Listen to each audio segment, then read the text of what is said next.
नमस्कार दोस्तों, आज एक ऐसे मुद्दे पर बात करते हैं जो हर उस इंसान से जुड़ा है जो रात को न्यूज़ देखता है, जो सुबह अखबार उठाता है, जो व्हाट्सएप पर ब्रेकिंग न्यूज़ फॉरवर्ड करता है। आज एक सवाल पूछो खुद से, जब नीट पेपर लीक हुआ, लाखों बच्चों का भविष्य बर्बाद हुआ, उस रात प्राइम टाइम पर चल क्या रहा था? आखिर ऐसे क्यों होता है कि सारे मुद्दे साइड करके मीडिया सीमा हैदर पर चर्चा करता है? ऐसा क्यों होता है कि मीडिया सूत्रों के अनुसार बोलकर फेक न्यूज स्प्रेड कर देता है? आखिर ब्रेकिंग न्यूज की इतनी जल्दी क्यों होती है कि बिना वेरीफाई किए 2000 के नोट में चिप लगा दी जाती है? तो आज का सवाल ये है, ये एक्सीडेंट है या एक डेलिब्रेटली चलाया जा रहा एजेंडा? पहले एक बेसिक बात समझते हैं, मीडिया का काम होता क्या है? मीडिया का काम होता है जो गलत है उस पर सत्ता से सवाल पूछना, सरकार जो कर रही है उसे जनता के सामने रखना, सरकार की नीतियों का एनालिसिस करना, सही और गलत से लोगों को अवगत कराना, जो कमजोर है उनकी आवाज बनना। यही लोकतंत्र का चौथा स्तंभ है, यही पढ़ाया जाता है जर्नलिज्म के स्कूल में, यही हमारे कॉन्स्टिट्यूशन की स्पिरिट है। लेकिन आज भारत का जो प्राइम टाइम मीडिया है वो चौथा स्तंभ नहीं है, वो चौथा सरकारी विभाग बन चुका है। आपको मीडिया एंकर में शायद ही कोई न्यूट्रल लोग मिले, ये या तो प्रो गवर्नमेंट है या फिर एंटी गवर्नमेंट है। अगर आपको गवर्नमेंट की किसी नीति की अच्छी बातें जाननी हो तो आप अंजना ओम कश्यप, सुधीर चौधरी और रूबिका लियाकत को सुनो, और कमियां देखनी है तो आप रवीश कुमार, अभिसार शर्मा या गरिमा जैसे लोगों को सुनो। इनमें से एक पक्ष आपको सरकार की कमियां नहीं बताएगा और दूसरा पक्ष आपको सरकार की नीति की कोई अच्छी बात नहीं बताएगा। मतलब ये पूरी तरीके से बायस्ड है। बड़े बड़े नाम हैं जैसे रवीश कुमार, रूबिका लियाकत, अंजना ओम कश्यप, इनके सोशल मीडिया पर लाखों फॉलोवर्स है। रात को जब परिवार साथ बैठकर न्यूज़ देखता है तो किसी घर में अंजना ओम कश्यप, किसी में सुधीर चौधरी, किसी में रवीश कुमार का शो चल रहा होता है, तो इनकी जिम्मेदारी सबसे बड़ी है और इसलिए इनका नंबर सबसे पहले लेना ज़रूरी है। अब यहाँ मैं एक बात क्लियरली बोलना चाहता हूँ, यह वीडियो किसी पर पर्सनली अटैक करने के लिए नहीं है, यह वीडियो उस सिस्टम को एक्सपोज करने के लिए है जिसका ये लोग हिस्सा है। एक बहुत बड़ा, बहुत विजिबल, बहुत डेंजरस हिस्सा। समझने वाली बात है। तो तीन चीजें आज देखेंगे। एक, वो मुद्दे जो मीडिया ने कभी नहीं उठाए। दो, वो एजेंडा जो ये डेलिब्रेटली चला रहे हैं। तीसरी बात, इसका आप पर और मुझ पर क्या असर पड़ता है और क्या करें। चलो चलते हैं, समझते हैं वो मुद्दे जो मीडिया ने कभी नहीं उठाए। पहला, नीट पेपर लीक। भाई, देश में करीब 22 लाख बच्चों ने नीट का एग्जाम दिया था। 22 लाख। इनमें से ऐसे बच्चे थे जिनके माँ बाप ने खेत बेचे, जिनकी माँ ने गहने बेचे, जो 4-4 साल से कोचिंग कर रहे थे और पेपर लीक हो गया। एनटीए यानी नेशनल टेस्टिंग एजेंसी, जिसकी जिम्मेदारी थी इस एग्जाम को फेयर रखना, वो पूरी तरीके से फेल हो गई। कंप्लीट सिस्टम फेल्योर था। तो एक जर्नलिस्ट की जिम्मेदारी क्या थी? शिक्षा मंत्री धर्मेंद्र प्रधान को बुलाओ, कैमरे के सामने बैठाओ, सवाल पूछो, आपके कार्यकाल में पेपर लीक क्यों हुआ? जिम्मेदार कौन है? कब सजा होगी? बड़े बड़े एंकर ने ये किया? नहीं किया। सरकार से कड़क सवाल पूछने की जगह केवल लीपापोती करते रहे। क्या 22 लाख बच्चों की जिंदगी प्राइम टाइम के लायक नहीं थी? दूसरी केस स्टडी है, मई 2026 में ऑपरेशन सिंदूर चला। यह भारत के इतिहास का एक बड़ा मोमेंट था। सेंसिटिव सिचुएशन थी।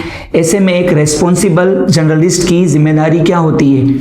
वेरीफाइड इंफॉर्मेशन दो, पैनिक मत फैलाओ, फैक्ट पर बात करो। बड़े बड़े एंकर ने अपने चैनल पर लाइव आकर बोला भारत ने कराची पर अटैक कर दिया, कराची पर कब्जा। भारत सरकार ने ऐसा कोई क्लेम नहीं किया था। आर्मी ने नहीं बोला, कोई ऑफिशियल सोर्स नहीं था, ये बस हवा में बोल दिया और करोड़ों लोगों ने देखा, शेयर किया, बिलीव किया। जब गलत निकला, करेक्शन नहीं आया, माफी नहीं आई, बस अगला एपिसोड शुरू हो गया। सबसे खास बात यह है दोस्तों, ये एक दो बार नहीं हुआ, यह पैटर्न डेलिब्रेट पैटर्न है जो लगातार चलता है। ये पूरा एजेंडा आखिर चलता कैसे? यह सबसे इंपॉर्टेंट सेक्शन है अपने इस वीडियो का। यहाँ एक बात जरूरी है समझना, ये जो हो रहा है ये किसी एक एंकर की पर्सनल गलती नहीं है, ये एक सिस्टम है, एक well designed, well funded, deliberately चलाया जा रहा सिस्टम। और अंजना ओम कश्यप, सुधीर चौधरी, रविश कुमार, अभिषाक शर्मा उस सिस्टम के सबसे पॉपुलर फेस है। तो ये सिस्टम कैसे काम करता है? देखो, एक सिंपल सा फॉर्मूला है, इसे डिस्ट्रैक्शन फॉर्मूला बोलते हैं। जब भी गवर्नमेंट के लिए कोई अनकंफर्टेबल सिचुएशन हो, प्राइम टाइम पर एक नया दुश्मन पेश कर दो। कभी पाकिस्तान, कभी सीमा हैदर, कभी कोई रिलीजियस कंट्रोवर्सी, कभी कोई बॉलीवुड ड्रामा, और असली मुद्दे जैसे पेपर लीक, बेरोजगारी, महंगाई, किसानों की आत्महत्याएं, वो धीरे धीरे न्यूज साइकिल से बाहर हो जाते हैं। यार ये जादू है, खतरनाक जादू, क्योंकि इसमें झूठ नहीं बोला जाता, इसमें सिर्फ अटेंशन को रिडायरेक्ट कर दिया जाता है। अब एक और बड़ा सवाल, ये होता क्यों है? इसके लिए मीडिया ओनरशिप समझनी होगी, और यह वो बात है जो मेन स्ट्रीम मीडिया खुद कभी नहीं बताएगा। देखो, भारत के टॉप मीडिया हाउस में से अधिकतर किसके पास है? बड़े कॉर्पोरेट ग्रुप्स के पास। मुकेश अंबानी की रिलायंस का नेटवर्क 18 है, जिसके अंदर CNN, news 18 India, CNBC, TV 18 सब आते हैं। अडानी ग्रुप ने NDTV को एक्वायर कर लिया है। जी मीडिया सुभाष चंद्रा का है। और ये कॉर्पोरेट ग्रुप्स, इनका सरकार के साथ क्या रिश्ता है? ये वही ग्रुप है जो गवर्नमेंट से इंफ्रास्ट्रक्चर कॉन्ट्रैक्ट लेते हैं, जो सरकारी बैंक से लोन लेते हैं, जिनकी पॉलिसीज गवर्नमेंट बनाती है। तो यार एक सिंपल सा लॉजिक है, अगर मेरा बॉस वही है जिसे गवर्नमेंट खुश रखती है, तो क्या मैं गवर्नमेंट से सवाल पूछ पाऊंगा? नहीं पूछूंगा। यही होता है। और नंबर्स देखो जो रियली शो करते हैं। प्रेस फ्रीडम इंडेक्स 2026 में जो रिपोर्टर्स विदाउट बॉर्डर्स निकालता है, भारत 157वें नंबर पर है। 180 देशों में से 157 पर। यार पाकिस्तान 153वें नंबर पर है, बांग्लादेश 152 पर है, नेपाल 87th रैंक, 87वीं रैंक है नेपाल की। मतलब पाकिस्तान में प्रेस फ्रीडम भारत से ज्यादा है। इंडेक्स के हिसाब से तो यही हो रहा है। यह कोइंसिडेंस नहीं, ये वास्तविकता है। अगर लग रहा है कि ये वो बातें हैं जो मेन स्ट्रीम मीडिया कभी नहीं बताएगा, तो चैनल को अभी सब्सक्राइब करो और इस वीडियो को ज़्यादा से ज़्यादा शेयर करो व्हाट्सएप पर, फैमिली को, दोस्तों को, क्योंकि यह इंफॉर्मेशन जितने लोगों तक पहुंचेगी उतना बेहतर होगा। आगे चलते हैं। अब सीधा कंपैरिजन करते हैं, मीडिया ने क्या बोला और सच क्या था। पहला, मीडिया ने बोला कराची पर कब्जा हो गया। What do you make of Karachi under attack right now by the Indian Navy General Hasnain? Shweta, Karachi पर भी भारतीय नौसेना का भीषण हमला। बड़ी जानकारी इस वक्त की, कराची पोर्ट तबाह कर दिया गया है। ऐसे कराची पोर्ट को भी निशाना बनाया गया है। ये अपने आप में एक बड़ी खबर है। को मिली है कराची पोर्ट पर बीती रात कई धमाके हुए। कराची पोर्ट पर करीब 12 धमाकों की खबर सामने आई। पूरी रात कराची में भी ब्लैकआउट रहा है। क्या सच में ऐसा हुआ? कुछ नहीं हुआ, कोई ऑफिशियल कंफर्मेशन नहीं था। दूसरा, याद है वो 2000 का नोट वाला एपिसोड आई है, तो 3 बातें बताई गई हैं कि उसमें नैनो टेक्नोलॉजी, GPS का इस्तेमाल है। अगर एक जगह पर बहुत सारे नोट एक साथ पड़े रहेंगे तो कि इनकम टैक्स डिपार्टमेंट में इसका सिग्नल जाएगा। 2000 रुपए के करेंसी नोट को बनाने के लिए state of the art nano technology का इस्तेमाल होगा। ये एक नई बात होगी। 2000 रुपए के हर एक नोट पर NGC यानी नैनो GPS चिप लगा हुआ होगा। RBI ने डिनाई किया, गवर्नमेंट ने डिनाई किया, लेकिन मीडिया की तरफ से कोई अच्छा करेक्शन नहीं आया, बकवास करके छोड़ दिया गया। तीसरा और सबसे मजेदार, अंजना ओम कश्यप ने YouTube टीचर को कहा कि इनका होमवर्क 2 कौड़ी का नहीं है। तो मेरा एक सिंपल सा सवाल है मीडिया एंकर से, आपने बड़े बड़े नेताओं का आखिरी टफ इंटरव्यू कब किया था? क्या आपने सरकार से टफ सवाल पूछे? आपके कार्यकाल में बेरोजगारी दर हाईएस्ट क्यों है? किसानों की इनकम डबल करने का वादा था, उसका क्या हुआ? पेपर लीक के लिए जिम्मेदार कौन है? ये सवाल कब पूछे? नहीं पूछे।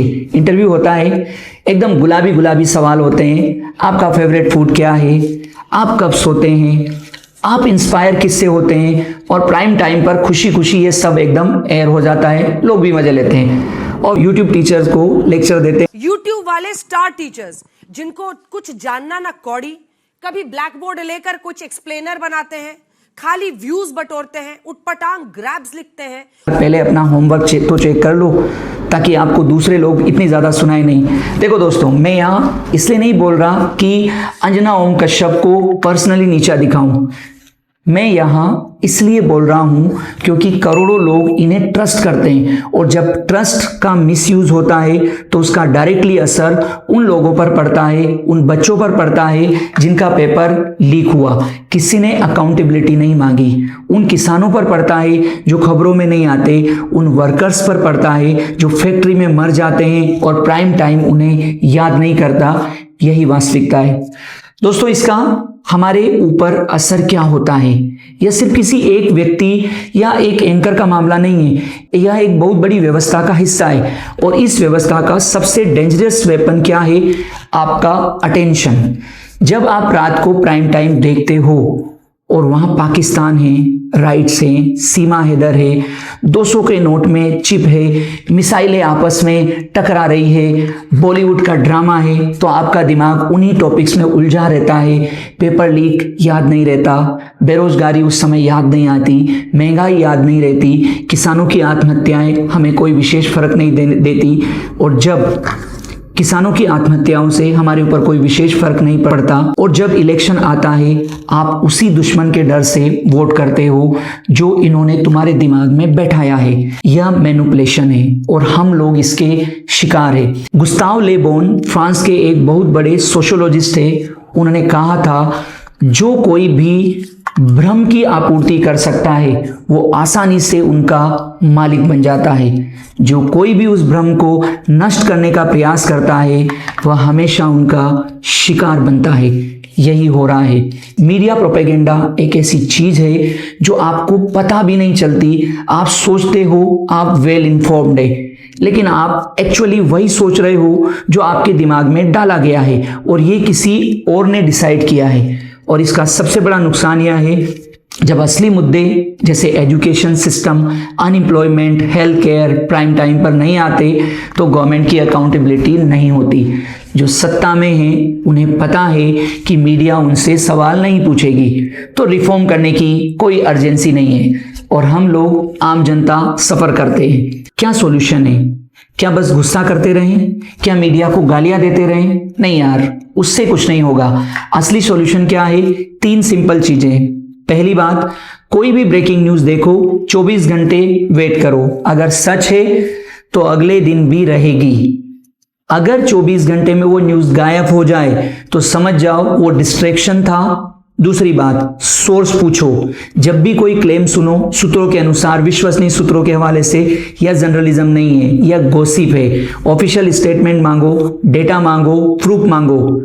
तीसरी बात सबसे इंपॉर्टेंट, जो मुद्दे आपकी जिंदगी से डायरेक्टली जुड़े हैं उन पर ध्यान दो। आपके बच्चों का फ्यूचर, आपकी जॉब, आपकी हेल्थ केयर, आपका पानी, आपकी सड़क और हमारे देश की सुरक्षा। जो इन मुद्दों पर बात करे उसे फॉलो करो, जो डिस्ट्रैक्ट करे उसे छोड़ो। एक और बात, ऐसे क्रिएटर को, ऐसे चैनल को सपोर्ट करो जो सच बोलते हैं, जो सरकार से सवाल पूछते हैं, जो आपके असली मुद्दे उठाते हैं, जो सही को सही और गलत को गलत बताते हैं। क्योंकि अगर आपने इंडिपेंडेंट मीडिया को सपोर्ट नहीं किया तो यह प्रोपेगेंडा मशीन ऐसे ही चलती रहेगी और हम लोग ऐसे ही बेवकूफ बनते रहेंगे। गलत का विरोध करो, जितना हो सके, जिस लेवल पर हो सके विरोध करो, शेयर करो, आवाज उठाओ। सिस्टम को जगाने की बहुत सख्त आवश्यकता है। अगर यह वीडियो आपको वैल्यूएबल लगी, अगर इसमें एक भी बात ऐसी थी जो आपने पहले नहीं सोची थी, तो चैनल को सब्सक्राइब करें, बेल आइकन को दबाओ और इस वीडियो को ज्यादा से ज्यादा शेयर करो। व्हाट्सएप ग्रुप में, फैमिली में, दोस्तों को, उन लोगों को जो रोज रात को प्राइम टाइम देखते हैं, क्योंकि यह इंफॉर्मेशन जितने लोगों तक पहुंचेगी उतना ज्यादा फर्क पड़ेगा। बहुत बहुत धन्यवाद। Thank you. जय हिंद, जय भारत।